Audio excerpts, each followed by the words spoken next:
सिवान के हुसैनगंज में हिना साहब एक मंच पर खड़ी होकर लोगों को संबोधित कर रही थी और हिना साहब मंच से कहती हैं कि मेरे लिए हरा, पीला, लाल और गेरुआ सब रंग बराबर है। ये जो लोग हैं ये सारे लोग मेरे अपने हैं। और जैसे ही हिना साहब ने इस बात का जिक्र किया, नए सिरे से इस बात की चर्चा शुरू हो गई कि क्या हिना साहब अब रंगों का भेद छोड़कर वो वाली पॉलिटिक्स करेंगी जिस पॉलिटिक्स के लिए वो जानी जाती है ही नहीं। वो हिना साहब जिनके लिए कहा जाता है कि इनका रंग तो हरा होगा।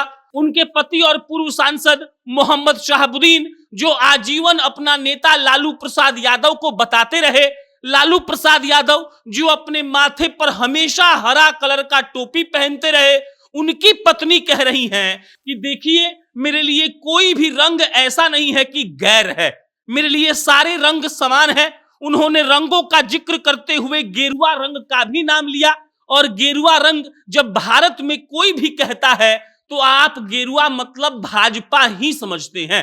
हिना साहब का यह बयान सिवान के हुसैनगंज के एक कार्यक्रम में आया। कार्यक्रम में वो लोगों को संबोधित कर रही थी और अपने संबोधन में हिना साहब ने सीधा सीधा कह दिया कि मेरे लिए कोई रंग गैर नहीं है। उन्होंने कहा कि चाहे पीला रंग हो, चाहे लाल रंग हो, चाहे हरा रंग हो, चाहे उजला रंग हो, चाहे गेरुआ रंग हो, ये सारे रंग मेरे अपने हैं। और हिना साहब उसके बाद कहती हैं कि ये सारे लोग जो हैं वो भी मेरे अपने हैं। हम सब जानते हैं कि हिना साहब की दूरी राजद से कितनी बन गई है। आप गोपालगंज का उपचुनाव याद करिए, हिना साहब वहां पर गई थी और हिना साहब चुनाव के वक्त नहीं गई थी, पहले गई थी, लेकिन आरजेडी के चुनाव हारने के बाद जो उनके समर्थक थे उन्होंने सीधा सीधा इस बात का आरोप लगाया कि आप जितना हिना साहब को या फिर मोहम्मद शहाबुद्दीन के परिवार को इग्नोर करिएगा उतना आपको हार का सामना करना पड़ेगा। लोग बाग कहते हैं कि बिहार का हर मुसलमान हिना साहब की बात मानेगा। मोहम्मद शहाबुद्दीन को वो लोग अपना नेता मानते थे, उनके बाद उनकी पत्नी उनके बेटे को अपना विश्वास पात्र मानते हैं। और हिना साहब का ये बयान आना कि हरा रंग ही सिर्फ मेरा नहीं है, गेरुआ भी मेरा है, उजला भी मेरा है, लाल भी मेरा है, पीला भी मेरा है। और इसका सीधा संदेश ये था कि जो लोग उनको सिर्फ और सिर्फ राजद से जोड़कर देखते थे वो अपने सोच में बदलाव करे, क्योंकि हिना साहब कहीं बंध कर रहने वालों में से नहीं है। ऐसा हो सकता है कि वो कहीं और भी चली जाए।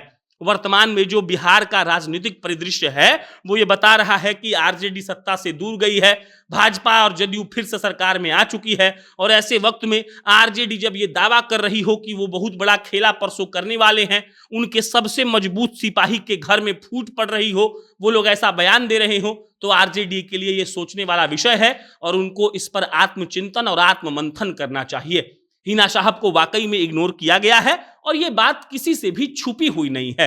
हिना साहब और उनके पति की बात करें तो शहाबुद्दीन साहब जेल से निकलते हुए एक बयान देते हैं कि हमारे नेता नीतीश नहीं है, हमारे नेता तो लालू हैं। उसके बाद ही उनको फिर से जेल में डाल दिया गया। मतलब उनके लालू के प्रति इतनी ईमानदारी थी जिसके लिए वो जेल जाने को भी तैयार थे, लेकिन जिस तरीके से हर चुनाव में उनको इग्नोर किया गया, लालू परिवार की ओर से कोई उन पर ध्यान नहीं देता है, तो वो सीधा संदेश ऐसा जाता है कि हिना साहब अब अपना कुछ ऑप्शन तलाश करेंगी। और ये रंग वाला बात कहकर शायद हिना साहब ने एक तरीके से एक अल्टीमेटम दिया हो या फिर ये संदेश ही सीधा दे दिया हो कि आप चिंता मत करिए, जो लोग हमें समझते हैं कि हम कहीं बंधे हुए हैं तो हम बंधे हुए नहीं हैं।